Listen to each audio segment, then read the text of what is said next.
welcome back to my channel, Queen of Sheba. This was a highly requested video and I've done a little bit of convincing to get this guy on the couch for a chat.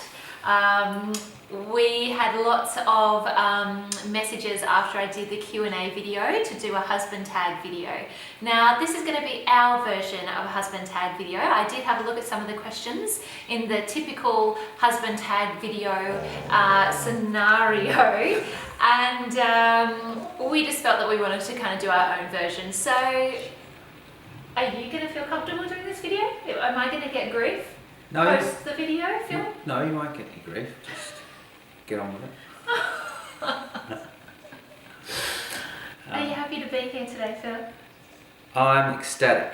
It's raining outside. It is actually. It's raining and it's a miserable Sunday in Melbourne. And in fact, I've had a little bit of a miserable week, to be honest. I had my wisdom teeth out this week, so apologies if I look a little bit swollen, although the swelling has gone down. It's gone down. It was, how bad was it this week? It's been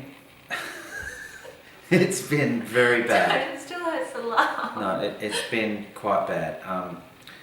The Queen of Sheba's pain threshold isn't huge. Well, it's a pretty big operation, and to put it in context, I did have to go into hospital and have a general anaesthetic. They were impacted, so they were going like the wrong way. So your wisdom teeth should grow this way. Mine were like growing this way.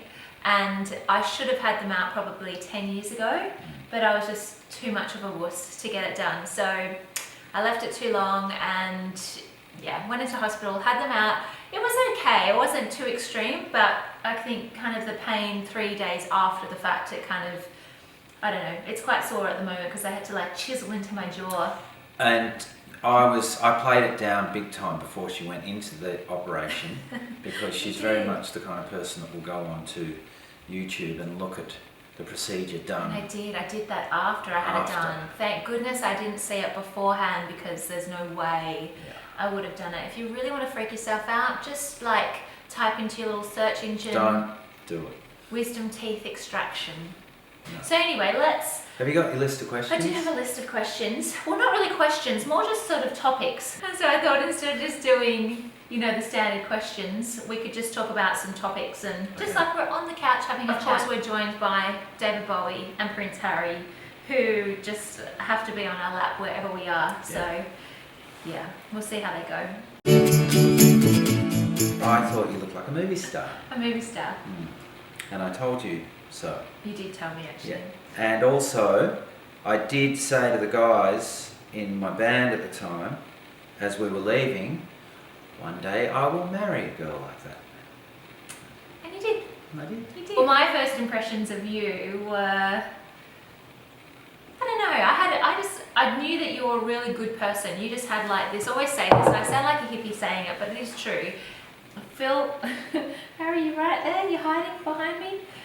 Phil just had like this aura around him. And I hate saying that because I sound like a hippie, but when I saw you, you just had like a really lovely vibe around you. I knew that you were a kind person. That's lovely. Are you hating this already? No, it's no. only the first topic. Oh, it's good. Is it? Yeah, Okay. I'll warm up to it. Alright. And music is pretty important to us, isn't it? It is around our life quite a lot. Yeah. I used to work at a record company and I'm very, very passionate about music.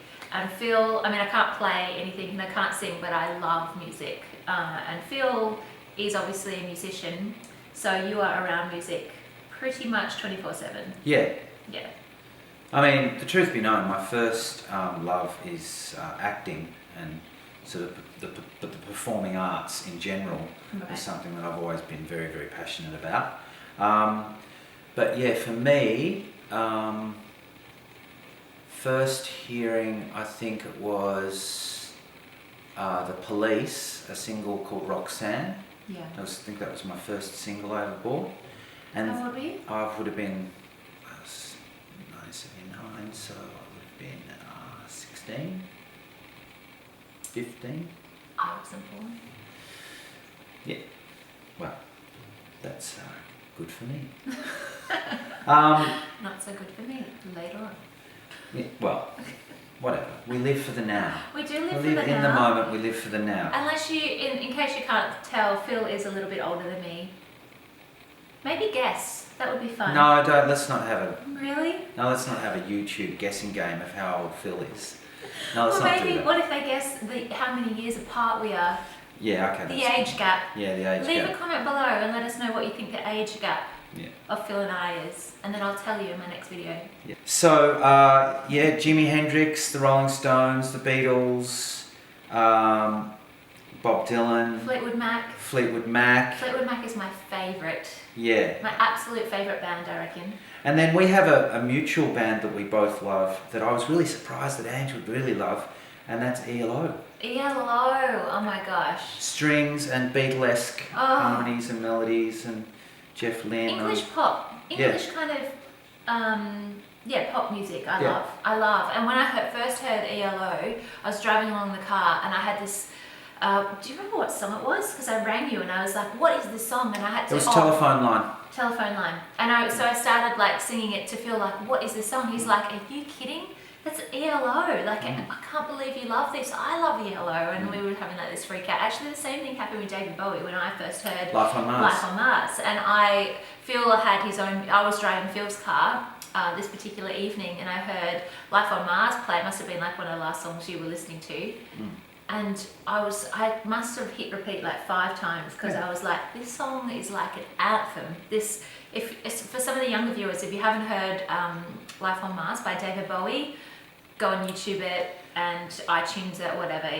And can I just say that if you are going to do that, just download the whole album of Hunky Dory because it's got a whole bunch of great songs on it. Changes. We could talk about this for ages. Yeah, music. But music is very important to us because if it wasn't for music, we wouldn't have met. We wouldn't have met. No, we did meet at a gig, so yeah.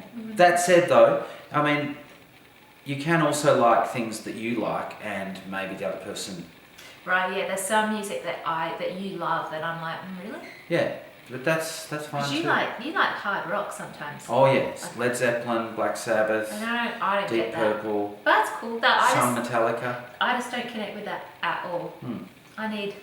Being a guitarist, Right. that's kind of the power of the axe. Yeah. Oh, I just got a text message.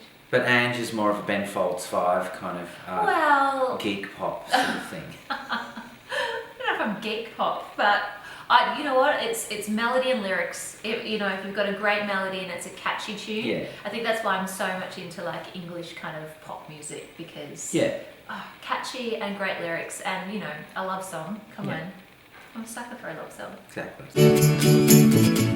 And we both have a love for travel.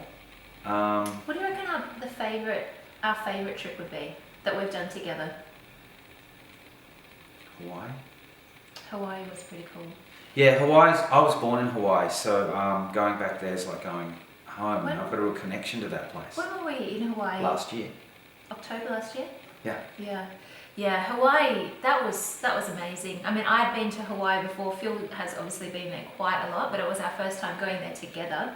And we were staying at the Royal Hawaiian. It was a bit of a dream of mine to always stay there. Waikiki Beach, it's this amazing pink deco building and it's got so much history. So old school. I think that's why I loved it so much because it was sort of like old world Hollywood in Hawaii on Waikiki. And yeah, it's really, really touristy in Waikiki. Commercial and it's very busy. Sure. But there's a kind of an old school, almost like a 50s vibe still to it. Yeah. Looking out across to Diamond Head and, I'm a surfer as well, so surfing the longboards on the big long waves and... But Phil taught me how to surf. Yeah. I got up, right? Yep. Twice? Yeah.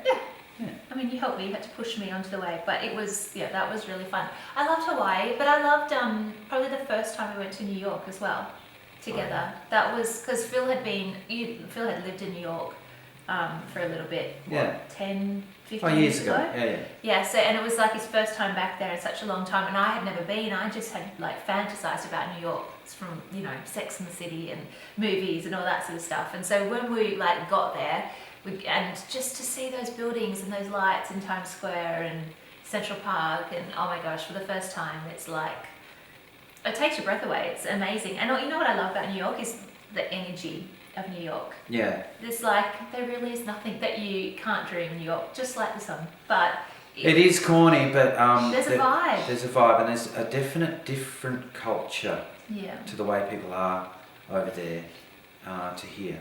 We've got this thing where we're very self-deprecating, and we talk ourselves down, and if anyone's kind of successful, we tend to shoot them down. Tend to bring them down. Don't get too big for your boots. Exactly that sort of thing. Oh, he's a bit full of himself, and all he really is successful at what he does, Which is awesome. And I think over there they celebrate that a little bit more. You know what? I kind of feel like we've got to the stage of our lives where it's like, you just want to be positive and happy. Yeah, one of the reasons why we love going to the States is because they're so positive. Yeah, Paris is great too though, because we did we got engaged in Paris. We'd only been dating for 3 months, and Phil took me to Paris, and it was amazing. Yes, it was good. What's that slight hesitation in your voice? I hear, Phil. Well, the whole idea was to propose in Paris, and I carried this ring. Which I had no idea about. So I know the story you're about to tell, but I'm going to put a disclaimer out there first. Because we'd only been dating for 3 months, I really didn't think that you would propose. You knew I was up for it. You knew I was ready to go. So I did. I knew that you were definitely the one. I thought maybe you'd propose at 6 or 12 months, but 3 months. Hey, cool. Go on. Well, here's the thing. So I'm carrying this ring around with me in my pocket, and I was going to sort of find the moment just down a little alleyway in a little garden, like a back street of Paris, and the sun's coming through the trees, and maybe you can see the Eiffel Tower in the distance, that sort of thing. And anytime we'd be in those sort of situations, this one would say, "Oh, this would be a lovely place to propose." I'd be like, Moment killer. Yeah. Vibe killer. It got to a point where I actually had to put my foot down and say, because I think she started to get the... Well, you started to get like, you started getting a bit cranky with me. And I was like, oh. She's testing the waters. She's not an idiot. So every time I say, "Oh, this place would be in that place to propose," and I'm getting more cranky, she's starting to put her little dossier together of what, in fact, I might be intending. I thought, this could be serious. Right. Perhaps he is going to propose. So I did have to say, look, and sometimes you just have to let a man be a man. It's so bad. And I was like... She let it go, and I did find the moment. You did. On the final night in Paris, you proposed in the Latin Quarter in a little restaurant, and it was perfect. It was lovely. Got down on one knee and all that. You did. All that. And all that. All that. We love to travel, but we do love coming home. We do love Melbourne. Yeah, and one day we're going to have to do a vlog. Through the Streets of Melbourne vlog, because I love Melbourne. Will you do that with me? Okay. A few questions have come in, and so I guess it's sort of interesting because, as you guys know, I love handbags. I'm a little bit addicted. A little bit. And what do you think about this designer handbag addiction that I have? Are you cool with it?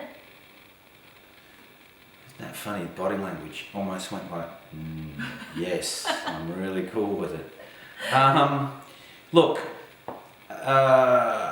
I think the main thing is that you will always get and do whatever you want. Don't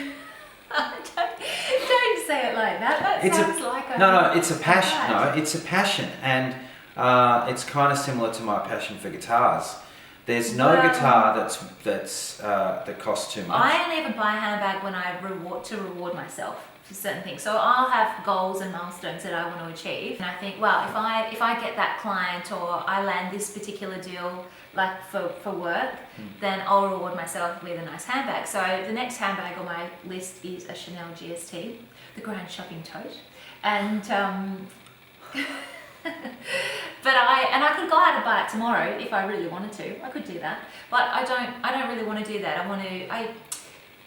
Well, you can't have everything. You can't have all everything at at once because then you don't enjoy it or Yeah. appreciate it as much. So my kind of thing on it is, okay, I've got a goal that I need to achieve, and as soon as I achieve that, then I'll reward myself and I'll go out and buy the bag. Interesting how she asked the question to me and then answered it herself. So knowing that, how do you feel about it? I think that everyone should have their hobbies, interests, and passions, and they should pursue them equally as passionately as their work. Whatever makes you happy, right? Well, yeah, you know. No. Look, I could be doing worse things. I could have a nasty drug habit, would be just as expensive. Yeah, you could be on the ice. On the ice. The ice. Is that? Yeah, no. No. No, it's good. I think it's, you know, it's whatever it is.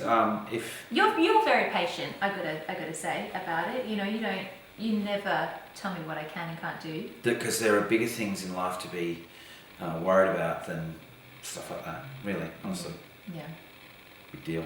So I can get the Chanel. Don't try and manipulate me on camera in front of people. I'm getting it anyway. But I have to achieve my goal first, and then Yeah. and then I will. Next. Myself. Okay, all right. Whoa.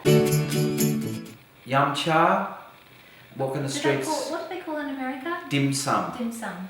Yeah. So we love to go on a Sunday. In fact, this morning, because it's Sunday here in Australia, we went and had yum cha this morning. So dumplings and Steamed things. steamed things. Yeah, I could kind of eat it. It was a bit hard on the old wisdom teeth. Oh yeah. It was good. So yum cha. Chinese massage. Massage is great. Yeah. Maybe. Just spending time together because we don't spend a lot of time together. No.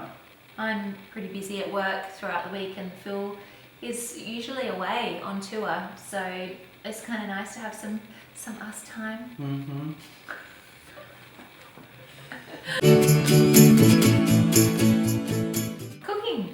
Cooking. Phil is a great cook. I love to cook. I'm passionate about it. What I love is I love eating things that take your mouth on a little bit of a journey. Soul food. You're great at cooking soul food. Yeah. Well, when I say soul food, I just mean slow food. Really. Yeah, slow food that's like, what do you call it? Feel good. Feel good. Casseroles, slow cooked meals. Yeah. You're great at that. Yeah. Actually, funny story. When we got married, I could not cook at all. Terrible. I really wanted to. I just wasn't great at it at all. And so in our wedding vows, I promised Phil that I would learn to cook. Not that he was pressuring me into cooking, because he loved it. That was kind of his role. Yeah. But I have learned to cook in the last 5 years, haven't I? Yeah. What's your favourite dish that I cook? Chicken noodle soup. Oh, my soup's pretty good. Yeah, it's really good. Soup. And you did this amazing thing once with, it was called a lamb navarin, which has like thinly sliced potatoes with cheese on the top, and it's like a very slow cooked stew, very dense, rich stew. It was awesome. That was good. Yeah. Yeah. My favourites of yours would be coq au vin. Coq au vin. And our favourite that we both we both cook now. Phil taught me how to cook it. Was Grandma's teriyaki chicken. Phil's grandma's teriyaki chicken. Grandma Kath's teriyaki chicken. Yeah. It's amazing. In fact, maybe I should put the recipe out for these guys. Or no, we'll get in the kitchen one day and we'll cook it. We'll cook it. We'll do it. Yeah. Yep. This is our family for now, and when the Queen of Sheba decides to have little Shebarettes, Can you imagine our kids? yes. If they're like me, they'll be really stubborn and little, like determined little go-getters. Yeah. And if they're like you, They'll be cheeky. they'll be like cheeky little monkeys, Yeah. little brown monkeys. That'll be great. Yeah. Um, Phil is very ready for children. yeah. Like, he's ready to go. Yeah. And I'm like, ooh. But having a family is really important to us. We just have to put the time aside to try to have family. Yeah, we'll do. Do you hear what I'm saying? Yes. It's all good.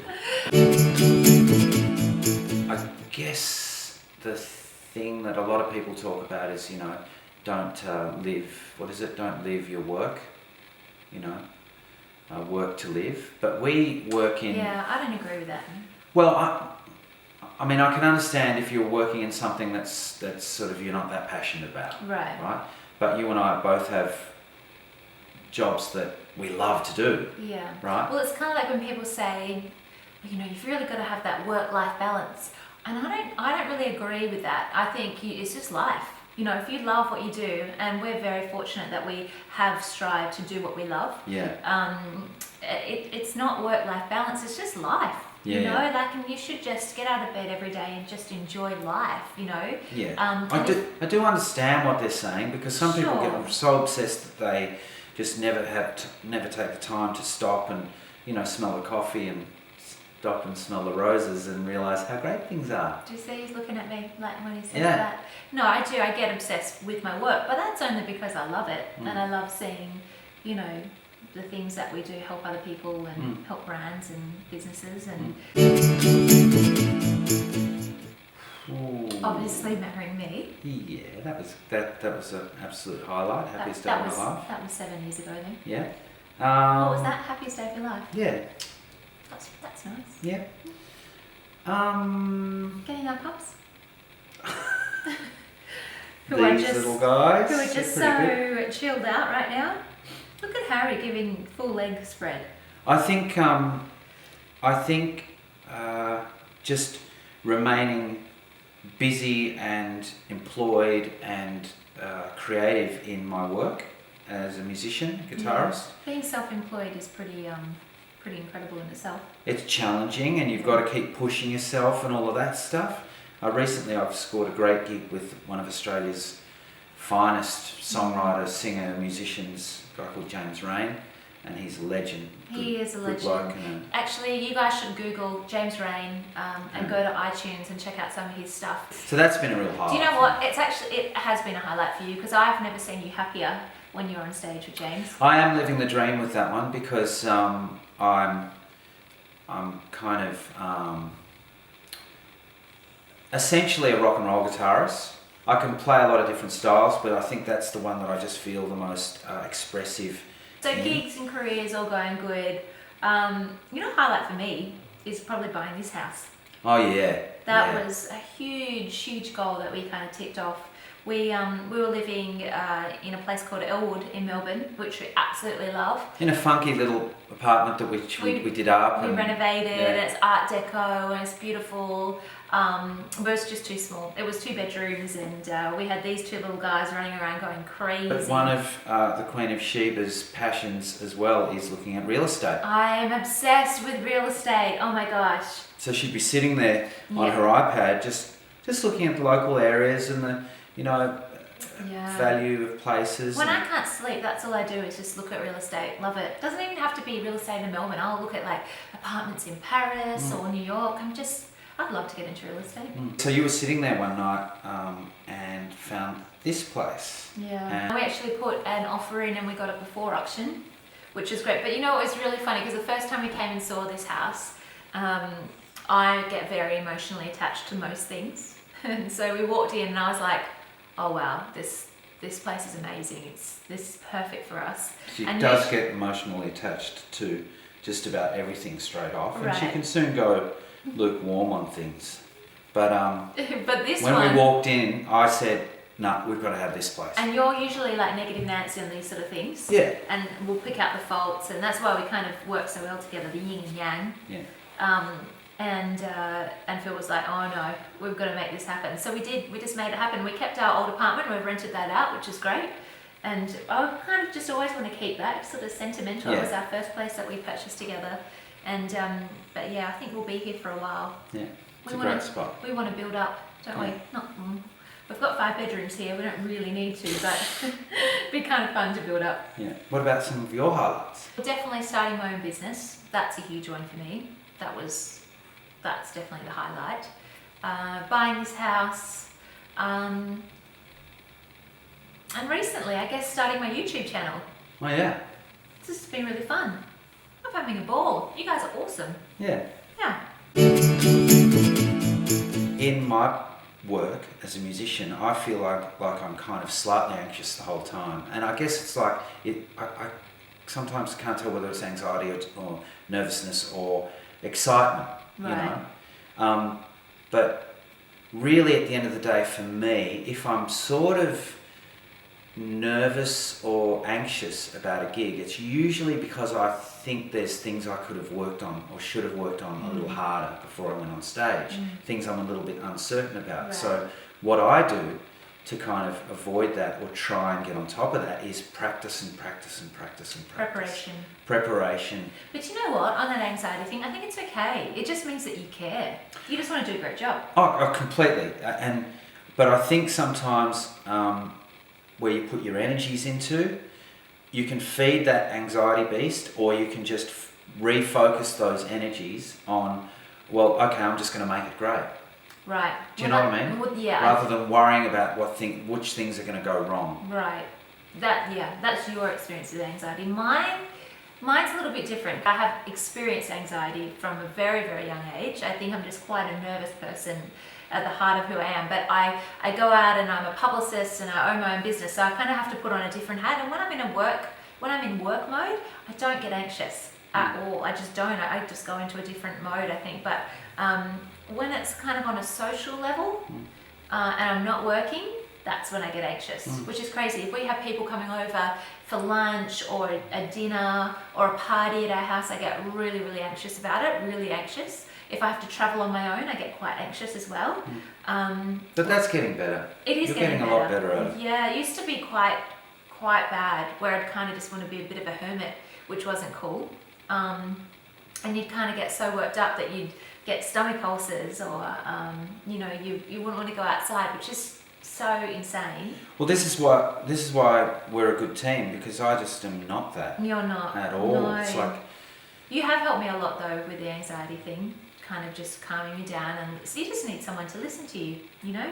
Yeah, and you also need to learn to listen to somebody else who might be saying, hey, chill out. It's all good. Yeah, it's all good. It's all good. Just breathe. Yeah.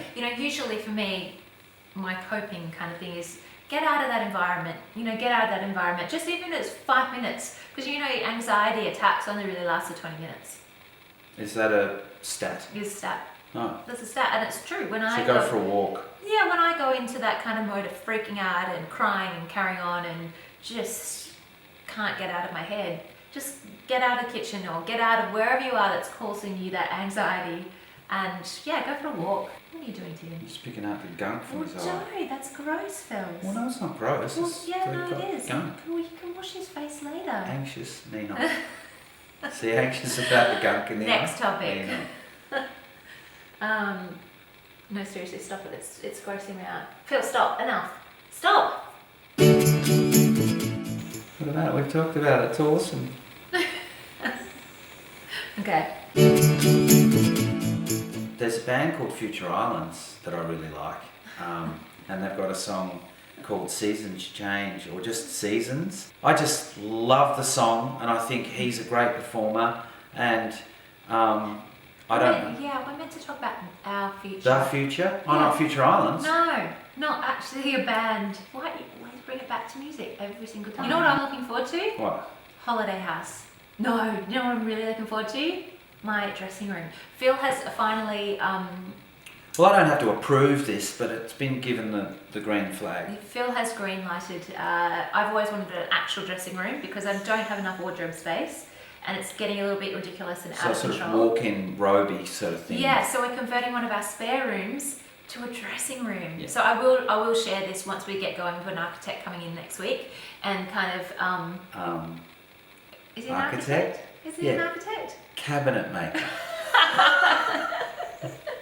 Well, I don't know. He's going to come and measure up and He's a design guitarist it. mate of mine that's a cabinet maker, and we will design it together. Interior architect? No, an architect. You can call it an architect. You can call it a walk-in robe designer. And you'll be designing it. You're kind of the architect. Right. You're the designer. Well, I know exactly how I want it, and I'm going to have a little dressing table, then there's going to be like drawers for all my accessories and little homes for my handbags, and I'm really excited about it. And I will show you guys the progress when we get started, and you guys can come on that journey with me too. And I'll take you on a tour of my studio, which I'm nearly finished. Yes, Phil has converted our garage into his music studio, Yes. which is really cool. So You're pretty excited about that. I'm very excited Yeah, because that's where it is cool. lots of great music's going to be recorded. We do have a bit of a dream to get a holiday house, like a little beach shack, and do that up. Yeah. That's going to be good. Yeah, that's definitely on the cards for the future. Yeah. And I guess on that, like, because I am a bit obsessed with real estate, I would love to do that eventually, is just get into buying and selling houses. Oh, yeah. Doing them up and, Yeah. or renting them out. And so you're really handy with things like that. I And love. then I love that, like the interior sort of design. Yeah. That's another hobby, really, isn't it? Yeah. It's Yeah. great. You have to go to a gig, don't Yes, you? I do. You do. Well, shall we wrap it up here? Yeah. Let's wrap Let's it up. wrap it up. Thank you for caring. Thank you guys for watching this video, and thank you for joining me on the couch, Phil. Was Look, it hard? Was it that bad? It wasn't too It was bad. fun. It was fun. We're just having a chat. Yeah, we're just having a chat. We're just having a chat. Yeah. So maybe we'll do more of these videos. Yeah. Do you think? Will you be up for that? Yeah. Okay, if you guys want more of these videos, let us know. Harry's saying goodbye. Leave comments below, ask some questions, and we'll be sure to get back to you. And maybe this will be like a monthly video, bi-monthly, But every couple of months. quarterly. Yeah. Quarterly. No, we need to do more. Will you guys let us know? If you requested enough, then I will be able to encourage him to do more of these things. Yeah. So give us a thumbs up, leave a comment, let us know. Thank you so much for watching, and I will see you in my next video. Bye. Say goodbye. Bye.